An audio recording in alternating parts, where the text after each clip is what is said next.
Sel adalah bagian terkecil dari makhluk hidup, termasuk tubuh kita sendiri. Kalau diibaratkan, sel-sel ini adalah seperti rumah kita. Di rumah kita itu terdiri dari berbagai jenis ruangan, seperti kamar tidur, kamar mandi, ruang tamu, dapur, dan lain sebagainya. Begitu pula dengan sel, terdiri dari berbagai jenis kompartemen atau ruangan-ruangan kecil, atau disebut juga organel. Contohnya adalah nukleus, mitokondria, ribosom, lisosom, dan lain sebagainya. Nah, kalau untuk membangun rumah, kita membutuhkan bahan-bahan dasar seperti batu bata, pasir, semen, kaca. Kira-kira apa sih bahan dasar untuk membentuk sel? Ingin tahu jawabannya? Ayo kita bahas bersama.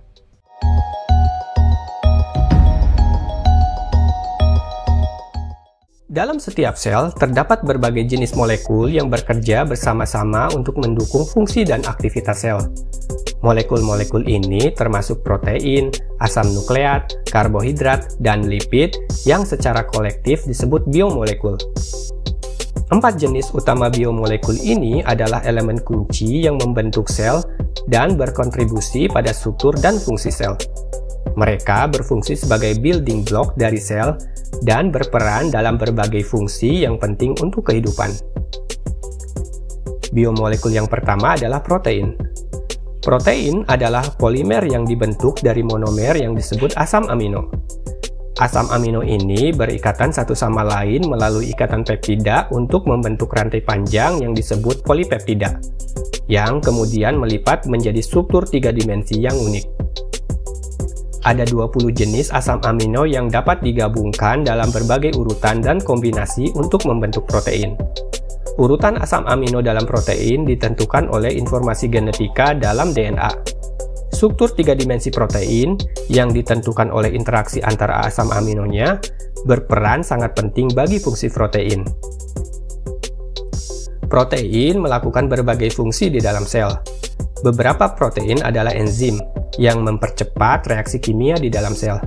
Protein lain berfungsi sebagai struktur sel, seperti kolagen dan keratin dalam kulit dan rambut. Ada juga protein yang berperan dalam proses transportasi, seperti hemoglobin yang berfungsi untuk mengangkut molekul seperti oksigen dan karbon dioksida di dalam tubuh. Kemudian, ada juga protein yang berperan dalam menyimpan molekul, seperti ferritin untuk menyimpan zat besi. Dan ada juga protein yang berperan dalam pertahanan terhadap mikroorganisme patogen. Contohnya adalah antibodi. Biomolekul yang kedua adalah asam nukleat. Asam nukleat adalah molekul yang menyimpan dan mentransmisikan informasi genetik. Ada 2 jenis asam nukleat. Yang pertama adalah DNA atau deoksiribonukleik acid dan RNA atau ribonukleik acid. DNA terdiri dari 2 rantai panjang nukleotida yang membentuk struktur berpilin ganda. Sedangkan RNA biasanya terdiri dari 1 rantai nukleotida. Nukleotida adalah monomer asam nukleat dan terdiri dari gula pentosa atau deoksiribosa dalam DNA dan ribosa dalam RNA, sebuah fosfat, dan sebuah basa nitrogen. Ada 4 jenis basa nitrogen dalam DNA, yaitu adenin, guanin, sitosin, dan timin. Di dalam RNA, timin diganti oleh urasil. DNA dan RNA memegang peranan penting dalam biologi. DNA adalah pembawa utama informasi genetika di dalam sel. Ini membentuk struktur heliks ganda, di mana 2 lantai nukleotida terjalin menjadi struktur spiral.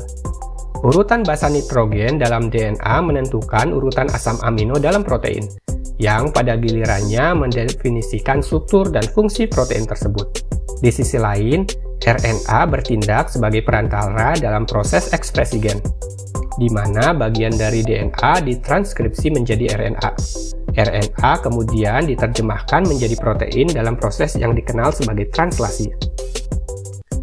Biomolekul yang ketiga adalah karbohidrat. Karbohidrat adalah molekul organik yang terdiri dari atom karbon, hidrogen, dan oksigen. Mereka biasanya dibagi menjadi 3 kategori utama, yaitu monosakarida, disakarida, dan polisakarida. Karbohidrat berfungsi sebagai energi utama bagi kebanyakan organisme dan juga berfungsi sebagai struktur sel. Monosakarida adalah unit dasar karbohidrat dan dapat digabungkan untuk membentuk polisakarida. Glukosa adalah monosakarida yang paling umum dan digunakan oleh sel sebagai sumber energi. Fruktosa dan galaktosa adalah dua monosakarida lainnya. Disakarida terdiri dari dua monosakarida yang digabungkan menjadi satu, seperti sukrosa atau gula meja yang terdiri dari glukosa dan fruktosa. Polisakarida seperti selulosa, kitin, dan pektin berfungsi sebagai struktur sel. Selulosa yang ditemukan di dinding sel tumbuhan adalah polisakarida yang paling melimpah di bumi. Selain sebagai sumber energi, karbohidrat juga berfungsi dalam membentuk struktur sel, pengenalan sel, dan proses komunikasi dan penyampaian signal di dalam sel tubuh. Biomolekul yang keempat adalah lipid. Lipid adalah kelompok molekul yang luas dan beragam yang umumnya tidak larut di dalam air, tetapi larut dalam pelarut organik seperti etanol dan kloroform. Lipid mencakup lemak, minyak, steroid, fosfolipid, dan banyak lagi. Mereka memiliki fungsi yang beragam dalam organisme dan penting bagi kesehatan dan fungsi sel. Lemak dan minyak adalah bentuk senyawa penyimpan energi utama dalam banyak organisme.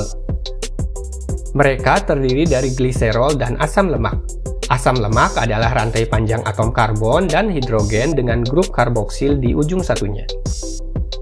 Steroid adalah lipid yang memiliki 4 cincin karbon fusi.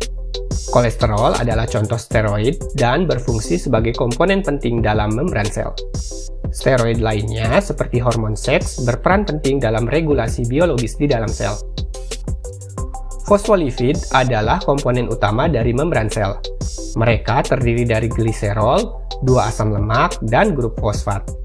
Bagian asam lemak adalah hidrofobik, tidak menyukai air, sedangkan grup fosfat adalah hidrofilik, menyukai air. Strukturnya ini memungkinkan fosfolipid membentuk bilayer dalam air yang menjadi dasar struktur membran sel. Nah, sekarang Anda sudah tahu apa saja komponen dasar yang berperan untuk membentuk sel. Dengan memahami dan mengetahui apa saja komponen-komponen dasar pembentuk sel, maka kita akan lebih memahami bagaimana sel berfungsi. Nah, sekian pembahasan kali ini. Sampai jumpa di pembahasan-pembahasan menarik lainnya. Jangan lupa klik like, share, dan subscribe. Bye.